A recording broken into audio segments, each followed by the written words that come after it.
Hi guys, నేనైతే మీషోలో ఒక ప్రోడక్ట్ అయితే ఆర్డర్ చేశాను అనమాట. సో ఫస్ట్ అంటే అది నాకు యూస్ఫుల్లా కాదా అని తర్వాత చూడండి. యోగా మ్యాట్ ఆర్డర్ చేశాను అనమాట. సూపర్ అసలు.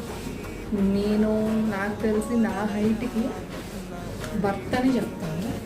చూడండి, అంటే నేనే హైట్ అంటే నాకన్నా హైట్ ఇచ్చాడు. అసలు నేను అనుకున్నా నా కాలు పడతాయో పట్టవో అని చెప్పేసి అనుకున్నా. నార్మల్గా ఒక బెల్ట్ కూడా ఇచ్చారనమాట. అంటే మనం ఎక్కడైనా ట్రావెల్ చేసేటప్పుడు జస్ట్ ఫోల్డ్ చేసి బెల్ట్ టై చేయవచ్చు. ప్లీజ్ మనం అవుట్డోర్ వెళ్ళాలి అనుకుంటే మనకి దానికి ఒక బ్యాగ్ కూడా ప్రొవైడ్ చేశారు. మనం ఫోల్డ్ చేసేసి ఇది టైఅప్ చేసి బ్యాగ్లో కూడా పెట్టచ్చు. క్వాలిటీ అయితే సూపర్ గైస్, టాప్ నాచ్ ఉంది. నాకు ఇది అరౌండ్ 134 పడింది. గ్రేట్. అంటే ఆ బడ్జెట్లో మీషో నుంచి ఇట్స్ గ్రేట్.